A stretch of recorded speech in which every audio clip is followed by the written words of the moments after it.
Hey guys, what's up? It's your girl Camerae, and I'm back with another Love and Hip Hop Atlanta review with the lovely Courageous. What's up, people?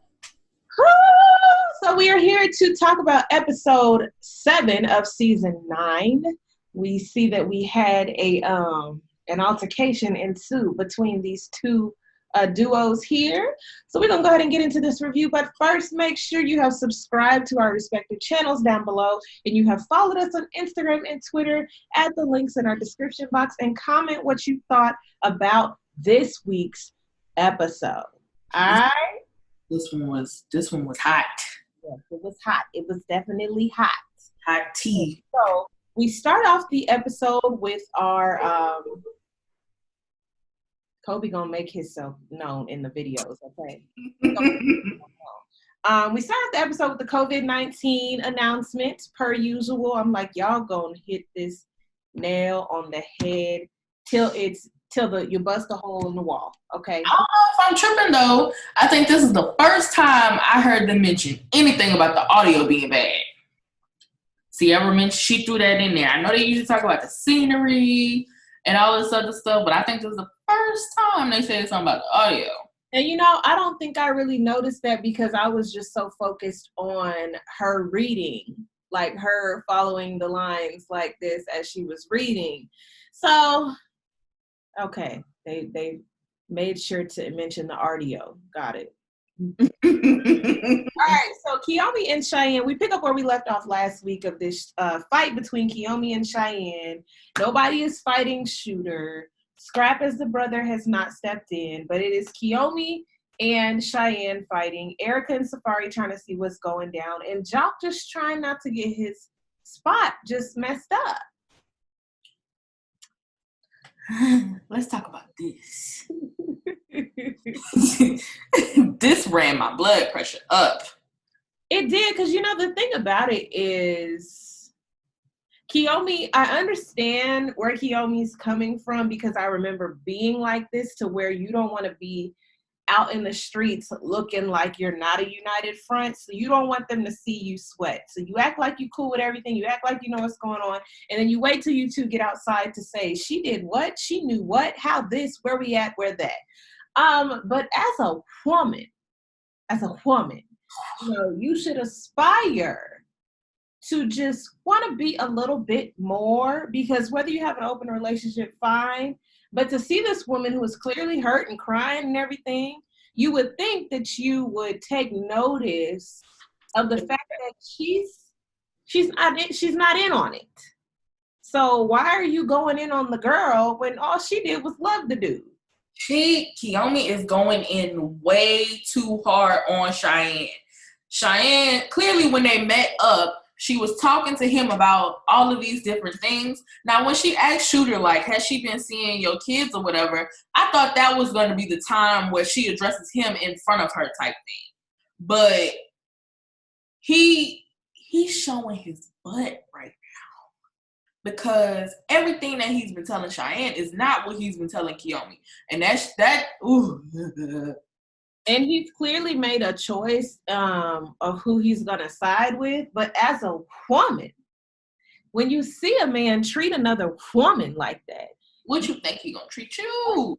Raise your antennas to be like, oh, no, I'm not special. And that's the thing. Kiyomi thinks she's so hot and so special that she won't get done the same way. And ladies, that's where we mess up.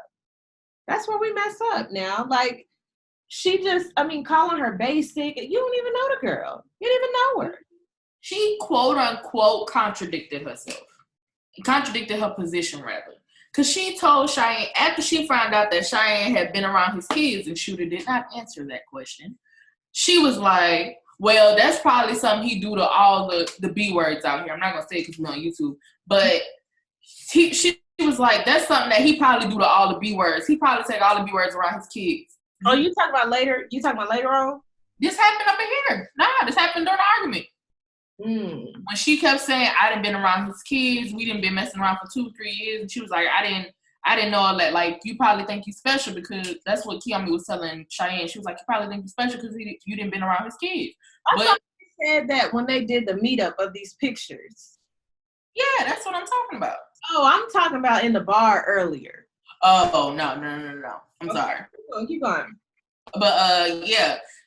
Kiyomi just said that he probably do that to all these females out here, and she's one of them. Stupid. You're one of them. Yep. You're So one of them. when Cheyenne decides to get mad at Scrappy at the bar, I'm just like, Girl, Scrap. fine. My man, don't play with him. I'm like, you're mad at the wrong one. Like, he did not do anything. Thank you. He said that too. He was like, you getting mad at me, but you didn't even want to tell me that you was messing with dude. I could have told you that he had somebody else on the side. Like, I could have been the big brother that I'm supposed to be and look out for you type thing, but since you want to keep it a secret.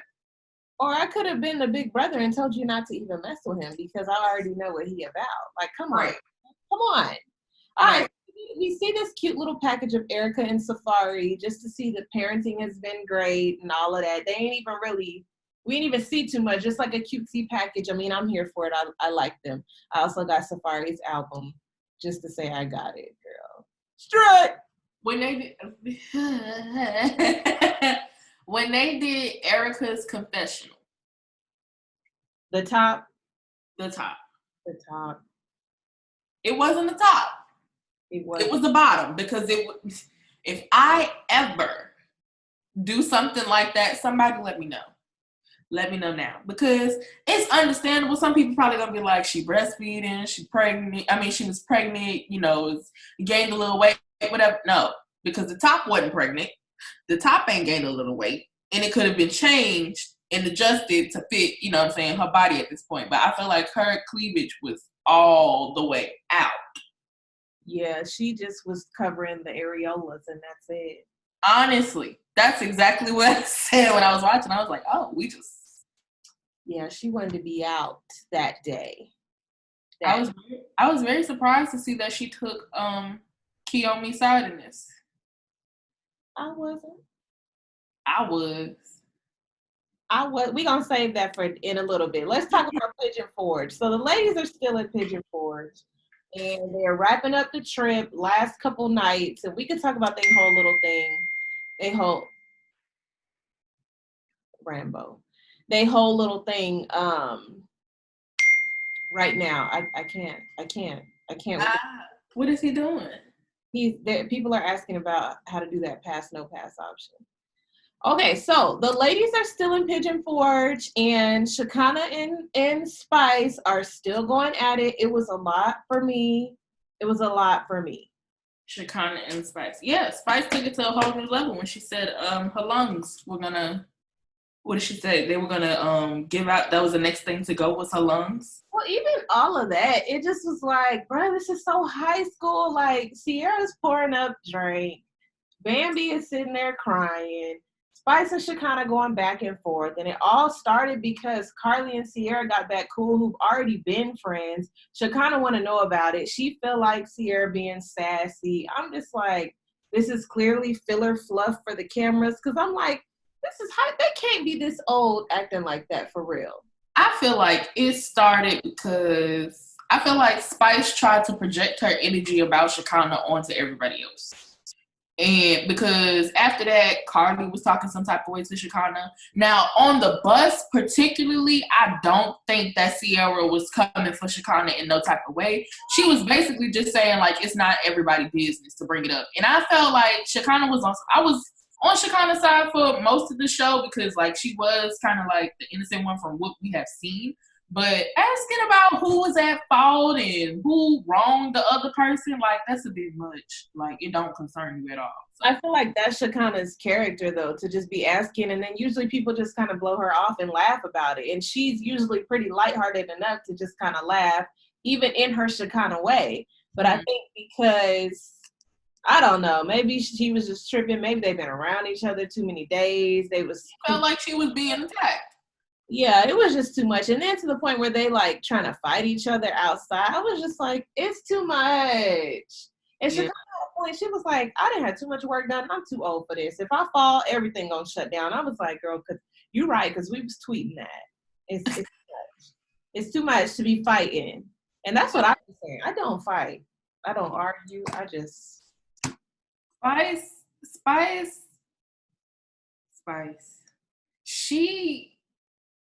her argument went from, first of all, yeah, like you said, now that I'm looking at it, it was probably some type of filler that they tried to have, and they tried to improvise and create an argument right then and there, because when you think about it, none of this really adds up. So Shekinah was talking to Sierra, then Carly jumped in from the back, which is something Carly would really do, honestly.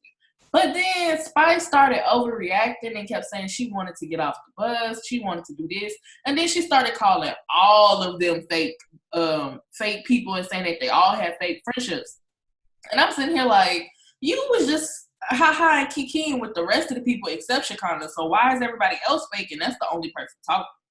And I don't think Bambi was crying because her feelings were hurt. I just think she was just like annoyed, and she was in a position where she cannot leave, and just was crying. That's how I've been a few times with girl, just crying like, bruh, I'm over this mess. So just to see Shekinah and Spice get cool on the Ferris wheel, and I mean, I feel her flying all the way. I feel like there was some details missing. Okay, you flew there and you was there and she flaked out on you. Yeah, I would be upset too. I feel like some details was missing, but they was able to get over it. They gonna go see the house fine. But I just was like, this is long and drawn out for what? What I really want to get into is Sierra in the kitchen finding out about BK at the club, and I'm like, but you know your man. You know your man. I feel like she's still gonna end up talking to him after this. Oh, she's still with him right now. That's what I'm telling you. She's still with him right now. That's why I'm like, all this whole proclamation on on the TV about you being done, and this is why I don't want a man with, this is why I don't want to have a child with him. And y'all ask me why, why I'm over him. I'm not ever gonna do that. No, not like all of that. And for what? Because you're still with him today.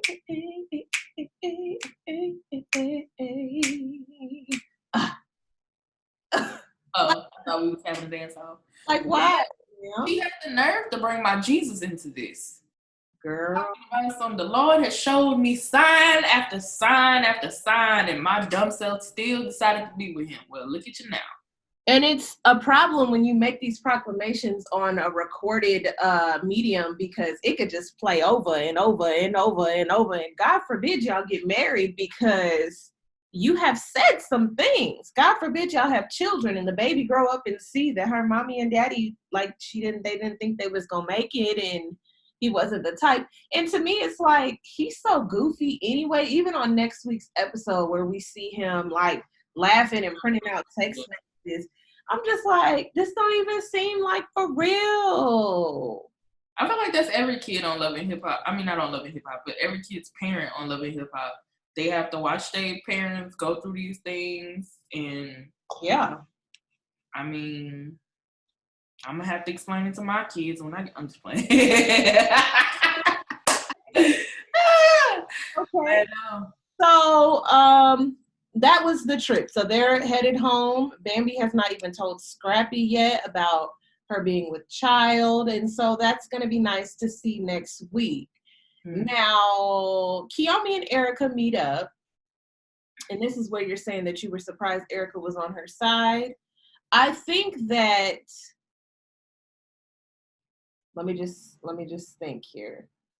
I don't think that she knows, she don't have a commonality with Cheyenne and Scrap. Okay, so she knows Sierra, so she knows Shooter. So maybe that's why production paired her up with Kiyomi. Because if anything, you would think in like the real world that she would not pair up with Kiyomi, because her and Kiyomi have Bow Wow in common. So, when they kind of use that as like an in, I was just like, oh yeah, y'all both did deal with Bow Wow together, once another together. So I'm like, her commiserating with her. I felt Kiyomi, but Kiyomi also sounded very young. She sounded very young in her defense. Like, she was saying, her last relationship took a lot out of her, and now she wants to be in a relationship on her own terms. Is it really on your own terms? Because now you're in an open relationship. You're not in a relationship. Like, do you want, like, I mean, she doesn't give me, I want a open relationship because I want to be a polygamist and I'm fine, you know, having multiple men and him having multiple women, because I didn't hear about multiple men on her side except for Scrap, but she swore that wasn't nothing. She gives me like, I'm allowing this man to say open relationship, or we're saying open relationship so I don't be out here looking dumb. Yeah, that's what I'm getting to. She just want to say that just to make it sound, because Shooter gets on my nerves because he's sitting here talking about something. She cool with whatever I do, so what's up? Like, don't ever let no man, like, no, that's not the way to go. And what made me upset was that Erica is a married woman, and she's sitting here telling Kiyomi that she handled the situation very well. Like, no, you didn't. Because first of all, I could understand wanting to talk it out and all this other stuff, but first you need to address him, which we've seen her do like 1% of the time. And then second, if you wanted to have a conversation, you can have an adult conversation with Cheyenne and with Scrap. Like, y'all can sit down and talk or whatever, but when you dressed up like this dude and coming in knowing that these people gonna be here type thing, you know what I'm saying? That wasn't a good way to handle that. But you have to think of Erica's road.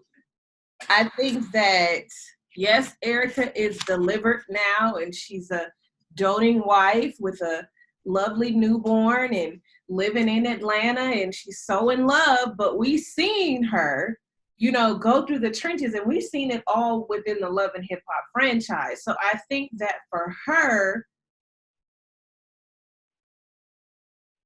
that was good.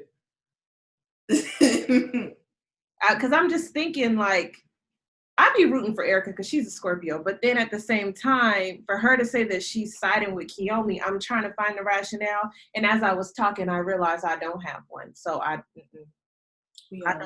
don't understand, because as a married woman now, even in New York, Love and Hip Hop New York, she was not preaching. The way her rhetoric and the way she was talking, it did not seem like she would be in support of something that Kiyomi just did.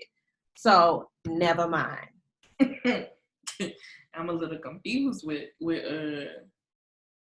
her choosing her side type thing. I want to know what these two are going to talk about once they get back home or whatever and discuss whatever they need to discuss. I really want to know what's the topic at hand here, because Shooter out here telling Cheyenne, like, you done lost your job. And the thing that I have a problem with is because the only thing that he has to bring up is that Cheyenne went to, realtor school for 5 months. Hold on, you keep skipping to the end. Let's not get there.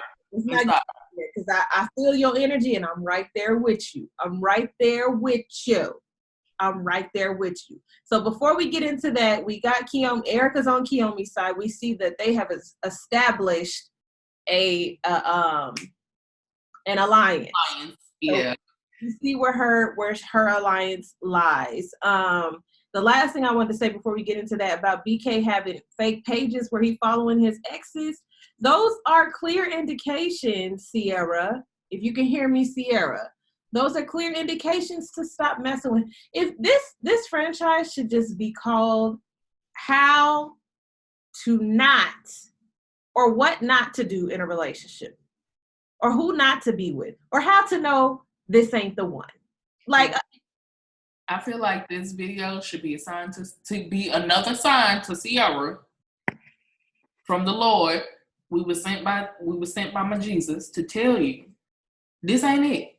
Because I mean, if a man gotta have a whole fake Instagram, I mean, now granted, if she didn't know and she just found out on the show, that's one thing. But for her to bring it up as like a reason why as well, it's like, girl, but why are you still with him then? Like, when you have a list, it's not just like one thing here. It's not something like he lost his job, or he found out he has a child and he spends more time with the child than me, or he can't afford this, or it's not practical things like that.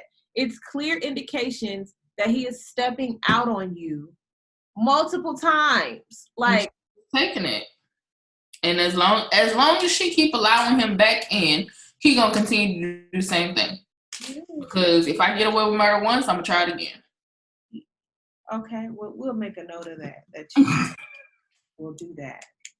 All right, so we are to the end of this meet up here with Kiyomi and Shooter and Cheyenne and Scrappy. They're going to meet up on the top of this parking structure. Parking structure, girl, a garage. Girl, probably because Mona was like, "Listen, I'm sick of y'all tearing up restaurants. We don't have enough showings with the COVID going down. We cannot. So y'all gonna have to meet up outside if y'all want to tear stuff up because y'all are not big stars on my show yet. So I can't afford to have you throwing glass and it coming out of the budget. Yep. So y'all gonna go here. So when they meet up, I'm already saying what Scrap said later on. It should have been Shooter and Cheyenne had this talk, and then Kiyomi joined. Okay, Scrap don't have nothing to do with it at all. When Kiyomi was in the car, she even questioned why was she coming. So that's where my confusion is. So why do you have so much to say if you're confused about why you're there? Like, you need to sit and observe to see and that's another thing. Women, listen to what your man is saying. Watch how he handles and deals with her. Yes. Because see, that was the thing for me. Like, you are fine watching him and how he's talking to her. You're fine in how he's saying you lost your position. Your position was filled. When he said that, what he's trying to do is feed her ego. Because she want everybody to know that she's the top person in charge, and he feeding her ego right now.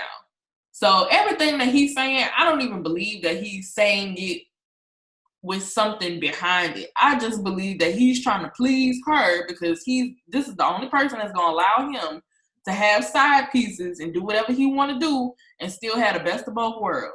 And he clearly likes him young because his daughter with Sierra, see, ain't nobody do the math on this. And I'm about to break it out. Okay. Sierra's oldest daughter is 15, right? We learned that, right? Mm-hmm. So that means Sierra had her when she was 15. Shooter is not 30. He's not 30. He's not. How old is he? Child, ain't nobody do the math on that, but I'm going to be the one to break this breaking news right here. It's because we were so worried about Rashida and Kurt. And see, that situation there, that's another situation because he's talking to Kiyomi. She's not old. I think she might be around Alexis Scott age or your age. I think she might be 25. It's not even, oh yeah. Hold on. Not gonna be on. It's not right? It's not that big a deal. Shooter is trying to make a name for himself now, so he's not that hot to be able to pull up on Google. I mean, you might be able to pull him up. He's 40. He's 40. Okay, so. He's 10 years younger than my daddy. Okay, and Kiyomi's 29. Yeah, so that's my thing. Like, he clearly likes him young. And so nobody's questioning none of that. And the reason why he likes him young is because he knows that a woman his age would not be tolerant of all of that. So is Cheyenne, I mean not Cheyenne, is Sierra's oldest daughter with Shooter? Yeah, I think so, because when she went to go talk to him, remember, with the daughter? Oh, yeah. Now, unless he's just, I feel like both of her kids are with Shooter. Yup. Yeah. Well, so her last name still Gates. Girl. It said, I just typed in Sierra and it came up Sierra Gates. So, what's his name? Rod Gates. Oh, that's right, Roderick. Yeah, so That's a question that we need to be asking. But my whole point was he clearly is into younger women because of the manipulation tactic. And Yep. that's what's happening here with Kiyomi and Cheyenne. We just seen you in scenes before telling Cheyenne that you love her. You didn't have to take it that far if you was just messing with her. And that's the thing, like Kiyomi standing there seeing how emotionally charged Cheyenne is, but it's not registering that maybe I need to see about what this man is telling her. Right. Well, she has been asking that. I feel like what you said earlier, she's taking the approach where in public she doing all the rah-rah stuff, and then in private she questioning him about things, because she constantly asking him, like, what are you telling her for her to be like this? Because you could just believe her. What is she gonna lie? And that's another thing, like you walking around thinking that you just that hot, that this girl would be out to ruin what you and him got. Like she's not thinking about you. She didn't even know about you. you could tell Kiyomi jealous because she called her ugly. And that's another thing to me. Like, what is you calling her ugly for? For what, ma'am? That was just something to say because it was something to say, honestly. But that's how you could tell right there that because she's talking about some, you wanted to have cute babies or whatever. And I'm like, so you gonna let this man have kids with Cheyenne? And then he was like, that's supposed to be you type thing. She like, I know. Like, so she don't really know her place. She don't know what she want.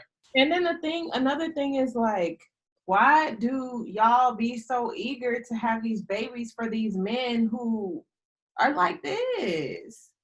Trash. They feel like they gonna have ties, because I feel like they gonna have ties to him. They done seen that he already got kids with somebody else and he take care of them kids. And they be thinking that, okay, kids is gonna keep us on lock forever. Like that's your way to me type thing.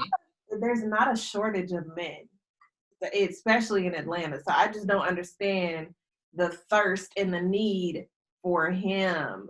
Yeah, he not cute. He not cute at all. Now, when Cheyenne said you was at my brother's house, I was like, I can understand that. I can understand. I can understand that. But Shooter is not cute. I feel like, in this case with like Sierra, like probably what she saw in him was, like you said, she was young, she had kids with him, and she was stuck with him. But he is not something to go after. And I'm trying to think if I've seen, because sometimes Mona be cooking up storylines. Have we seen Kiyomi and Shooter like kiss? I don't think so. Yeah, that's. I've seen her cook that nasty ass macaroni. Or what was it, spaghetti? With ketchup. I just seen her do that and try to talk to her son, who knew what was up, and that's it. Yeah, I don't think that she's serious. I feel like Kiyomi's trying to make a name. Shooter's trying to make a name. And this is why, if y'all people who used to watching me, y'all know that I don't stick it out on these Love and Hip Hop reviews. Because what ends up happening is reality starts registering in my head. And I'd be like, wait, this don't make sense for normal people. And it's not making sense to me. So I'm going to go ahead back to the pretend land. Okay, so within the grand scheme of this, okay, I'm wondering why Cheyenne, who's supposed to be in love with this man, is agreeing to meet up in a parking structure with him and old girl and her brother. Like, you love him, right? So it should be a deeper conversation to where let's sit down as civilized people because my feelings were hurt and I want to understand the why. When you agree to meet up like this, there's no clarity that's coming. There's no closure that you're gonna get. It's just gonna be mess and drama. I feel like she probably thought that Kiyomi was gonna sit down and listen type thing, but like you said, I don't believe like Kiyomi ain't giving. She gives off a lot of things, but sit down and listen ain't one. And I don't get that from her. I think that you have a few things here. Shooter punishing Cheyenne for having goals and then saying, even though she communicated to you and said, I'm going to need to ease up on this because I need to focus on school for 3-4 months. I'm not going anywhere. And that just lets you know, as Kiyomi, you should be looking at him like, oh, this is nobody that I could build a future with. Because if I want to better myself, he's not going to knuckle down and help me study. He's not going to knuckle down. And Cheyenne don't have kids from what I see. So a few things with you saying that. I agree with you completely.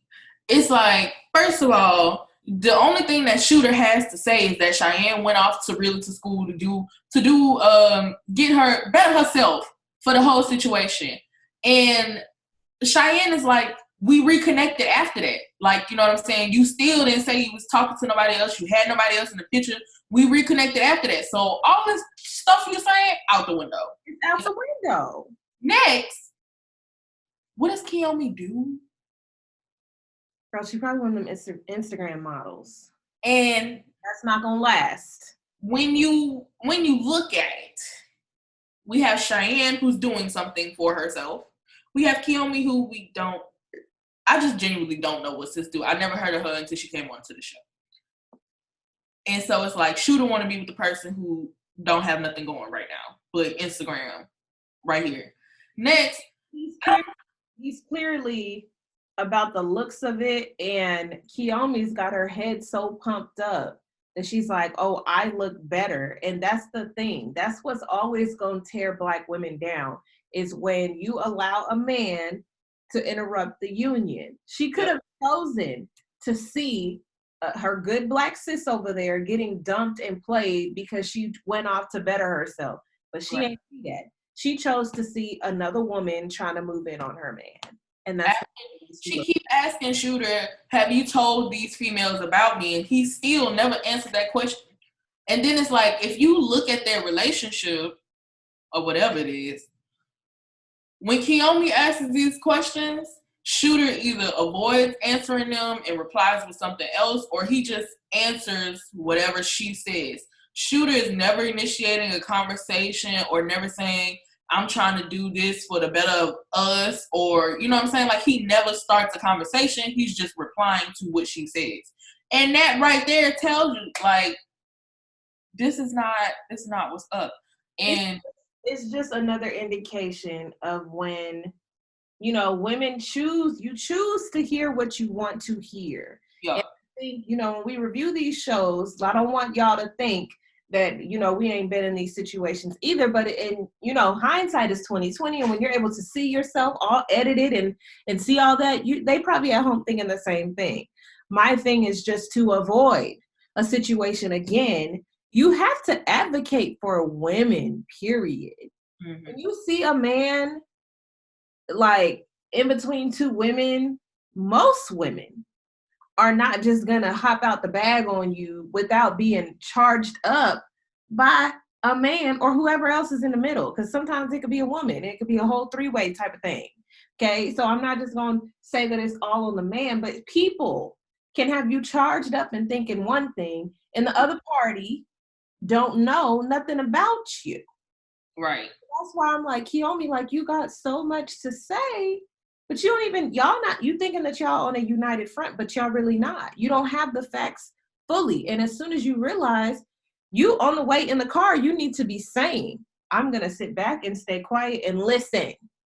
Exactly. What's going down? Exactly. She don't have all the factors in this.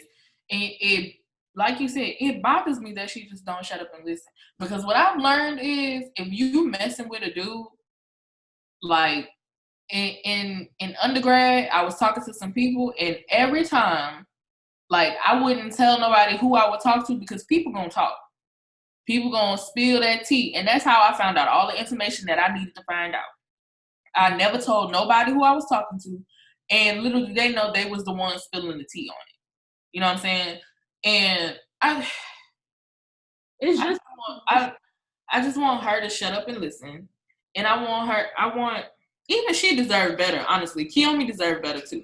But she needs to get her head straight on first. Women, period. Like, you obviously have a journey. You have your way that you get on and that you go through things. But I just think that when you see a woman crying, that to me was hysterically.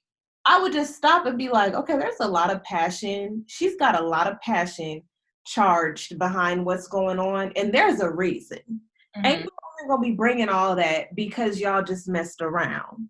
Exactly. And I understand reacting in the moment and everything, but after the bar scene, after the night at the bar or the night at the club, I don't know what it was. She should have sat down and thought about it, like you said, and put this together. I understand reacting in the moment because I think Kiyomi was the first to throw hands, or Cheyenne was the first to throw hands, or something like that. So if somebody throw hands, of course you're gonna fight back. But where's the brain in all of this? Ain't now. Girl. Well, I guess we gonna see what goes down next week. You know, the reason why we watch the show is for the mess and the ratchetry. So the brains, sometimes sometimes all the brains are behind the camera. Yes. And that's that on that. Tomorrow, I mean not tomorrow, but if we have a juicy, okay. Words are hard for me right now. I don't. The brain ain't working. If we have some tea, a juicy story next week, I'm coming on here with some tea. Physical tea, drinking tea throughout the whole show. Okay, I need to go drink my detox tea tonight. Ooh, if you need to buy some of that ISO tea, I know who to hook you up with. Honey, I have so much detox tea and have not drank any. Okay. You better drink it now while we on quarantine, because I can teach online from anywhere in the house. Yep. Whoa. Well, all right, y'all. I have been Camerae on Camerae Music TV. All right, Mrs. Courageous, and if you haven't noticed, we've added TV to our name. We're moving up in life. Make sure you guys subscribe, and we'll see you guys next time. Bye.